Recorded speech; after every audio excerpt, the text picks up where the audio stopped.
Thank you Suma గారు. చాలాసేపు నుంచి వెయిట్ చేస్తున్న మా అభిమానులందరికీ ఫస్ట్ ధన్యవాదాలు. Thank you so much for coming. ఇక్కడ వేదిక మీద ఉన్న పెద్దలందరికీ, మా రాజమౌళి గారికి, శివ గారికి, అవినాష్కి, నిరంజన్ గారికి, పూజాకి, ఫస్ట్లీ మా టెక్నీషియన్స్ అందరికీ నేను ప్రత్యేకంగా థ్యాంక్స్ చెప్పాలి. ఇంత మెమరబుల్ ఫిల్మ్ నాన్నగారితో నేను చేసినందుకు మీ అందరి సహకారం చాలా ఉంది. నేను చాలా ఎంజాయ్ చేశాను నా ఇంత పాటు చేయడంలో. మా భారం అంతా మీ మీద వేసాం. రామ్ లక్ష్మణ్ మాస్టర్ అయినా, తిరు గారైనా, and Suresh, you created a world in Dharmastali and it was captured so beautifully by Thiru sir. Thank you so much. Ram Jogesh Shastri garu, thank you sir. Beautiful lyrics రాసినందుకు. ఇంకా మిగతా టెక్నీషియన్స్, యాక్టర్స్ అందరికీ నేను ప్రత్యేకంగా thanks చెప్తున్నాను. ఇంత memorable ఫిల్మ్లో మీరందరూ ఒక చిన్న భాగంగా నాతో పాటు ఉన్నందుకు చాలా థ్యాంక్ యూ. శివ గారు,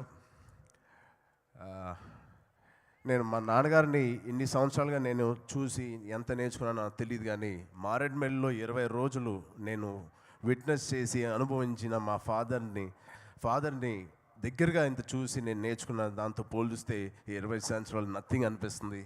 అలాంటి అవకాశం నాకు ఇచ్చిన శివ గారికి థ్యాంక్ యూ.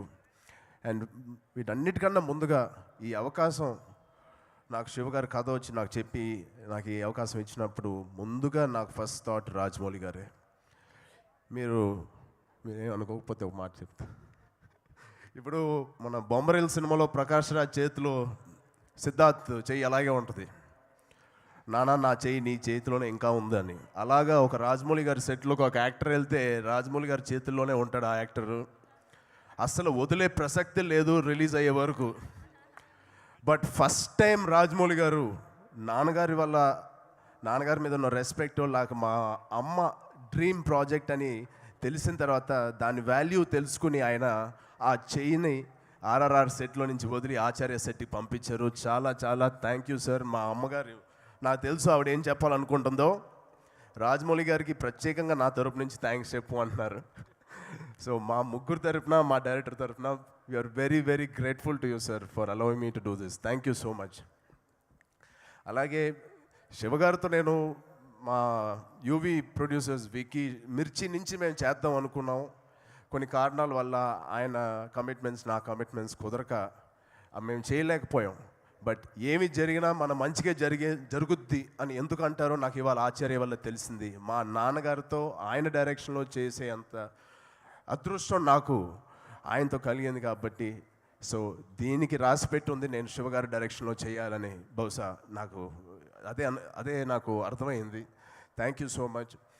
నేను శ్రీమంతు నుంచి జనతా గ్యారేజ్ ఇవన్నీ సినిమాలు నేను చూసినప్పుడు ఈ యాక్టర్స్ ప్రీవియస్ ఫిలిమ్స్లో చాలా పవర్ఫుల్గా, చాలా ఎక్స్టెన్సివ్గా, అగ్రెసివ్గా చేసిన యాక్టర్స్ శివగారి సినిమాలో ఆల్మోస్ట్ ఒక బుద్ధుడు లేదా వివేకానందుడు ఆ గెటప్లో, అంటే లోపల సోల్ వివేకానంద, బయట తారక్, బయట మహేష్ తప్ప లోపల soul is very peaceful and very calm and very strong in శివగారుస్ ఫిల్మ్స్.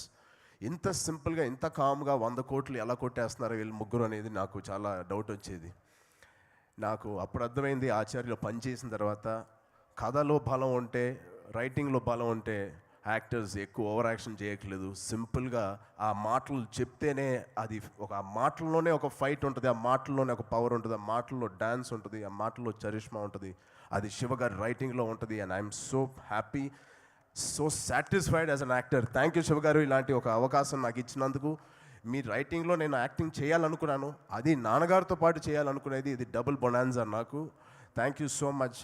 నేను రంగస్థలం, ధృవ, ఆర్ఆర్ఆర్ ఇవన్నీ నేను చాలా చాలా నేర్చుకున్నా. తమ్ముడు తమ్ముడు ఎవరు నేను డిజైన్ చేసి రమ్మన్నారా?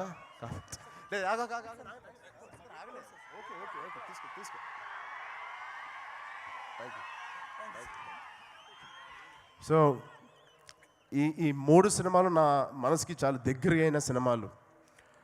ధృవ కానీ, ఆ రంగస్థలం కానీ, ఆర్ఆర్ఆర్ అఫ్కోర్స్ రీసెంట్గా. వీటిలన్నిటితో పాటు నేను ఎందుకు ఆచార్య కూడా అంటున్నానంటే, నాకు ఎవరైనా చాలా మొన్న ఆర్ఆర్ఆర్ రిలీజ్ అయినప్పుడు ఎంత కష్టపడ్డావు చేరండి అంటున్నారు. నిజంగా నేను ఇష్టంతో చేసిన పని కాబట్టి నాకు ఐ స్వేర్ టు గాడ్ నాకు అసలు కష్టమే అనిపించలేదు. ఎవ్రీ డే నేను సెట్కి ఎలా వెళ్ళాలి, ఎప్పుడు వెళ్ళాలని నేను కోరుకుంటూనే ఉన్నా. రాజమౌళి గారిని నేను పాండమిక్లో కలిసినప్పుడు కూడా, సార్ మీరు షూటింగ్ ఎప్పుడు పెడతారో నేను ఎదురు చూస్తున్నాను. అలాంటి సేమ్ ఫీలింగ్ నాకు ఆచార్యలో కలిగింది, రంగస్థలంలో కలిగింది. సో రేపు పొద్దున చాలా ఇష్టంతో, చాలా ప్యాషనేట్గా చేసిన క్యారెక్టర్. అలాంటి చేసిన క్యారెక్టర్స్ ఎంత పెద్ద సక్సెస్ అయినాయో నాకు తెలుసు. మనస్ఫూర్తిగా నాకు అది ఐ కెన్ బల్లగుద్ది నేను చెప్పగలను. దిస్ ఇస్ చాలా నా మనసుకి చాలా దగ్గరైన క్యారెక్టర్. మిగతా క్యారెక్టర్స్తో పాటు చాలా బ్యూటిఫుల్గా బ్లెండ్ అయిన క్యారెక్టర్. ఇది ఖచ్చితంగా ఆ సినిమాలు సాధించిన విజయం కన్నా ఎక్కువ సాధిస్తానని నేను మనస్ఫూర్తిగా కోరుకుంటున్నాను. అండ్ సాధిస్తుంది కూడా. Thank you Shiv garu for that.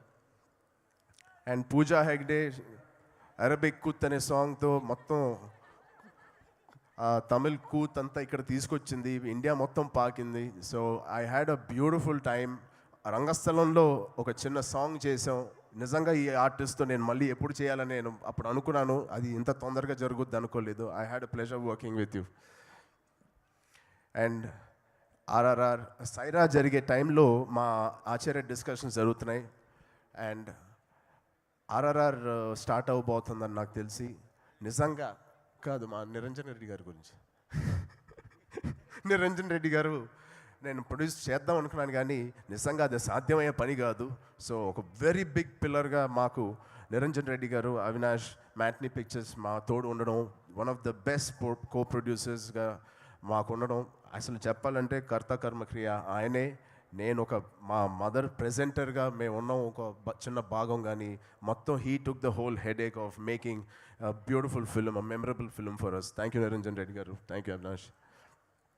And finally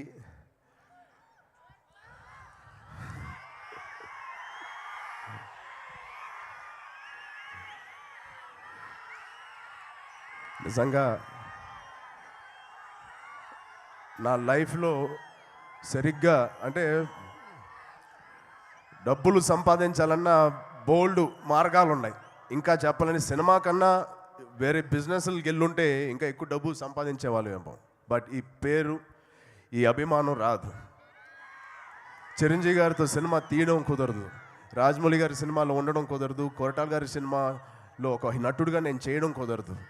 ఇది కేవలం నేను ఎప్పుడూ చెప్తూనే ఉంటాను, ఇది ఒక నాన్ కరప్ట్ ఇండస్ట్రీ అనేది ఇండియాలో ఏదైనా ఉంటే అది ఫిల్మ్ ఇండస్ట్రీ ఒక్కటే.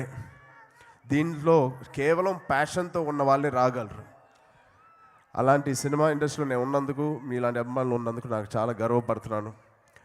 ఇవన్నీ ఎందుకు చెప్పినానంటే, నేను ఏ ఫీల్డ్లోకి వెళ్ళినా సంపాదించుండొచ్చని ఎందుకు చెప్పానంటే, ఏ ఫీల్డ్లోకి వెళ్ళలేను. ఎందుకంటే సరిగ్గా మీలాగే కొంత కుర్రోళ్ళలాగా బాగా చదువుకోలేదు. సో మా ఆచార్యులకి, స్కూల్లో ఉన్న ఆచార్యులకి చాలా దూరంగా ఉన్నాను.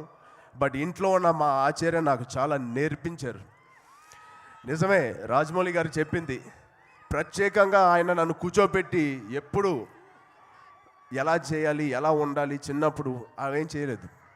మర్యాదగా ఉండు, పెద్దలు వచ్చినప్పుడు మాత్రం అది నాకు బాగా గుర్తు. ఎందుకంటే రాఘవేంద్ర గారు ఇలాంటి పెద్ద పెద్ద డైరెక్టర్స్ వచ్చినప్పుడు ఖచ్చితంగా నాకు ఆ కాలుకి దండం పెట్టేది నేర్పేవారు. అలాగా ఒక బ్యాడ్ సినిమా, ఒక ఫ్లాప్ సినిమా వచ్చినప్పుడు కూడా నేను అనుకున్నాను, ఇప్పుడు సినిమా ఇంటికి వెళ్ళిన తర్వాత డాడీ చెప్తారు ఎలా ఎందుకు ఇలా చేసు, అలా చేసి ఉండొచ్చు అని. ఏ ఒక్కరోజు ఏ ఒక్క సినిమా, బ్యాడ్ సినిమా అయినా గుడ్ సినిమా అయితే ఖచ్చితంగా పొగిడేవారు. చాలా, నాతోనే కాదు, నాకు తెలియకుండా చాలా వ్యక్తులతో నా గురించి మాట్లాడేవారు. ఇలాంటి ఒక ఎంకరేజ్మెంట్ ఇచ్చిన ఒక ఫాదర్కి నేను పుట్టడం అనేది ఐఎమ్ వెరీ వెరీ బ్లెస్డ్. నిజం రాజమౌళి గారు, మీరు చెప్పింది 100% నిజం.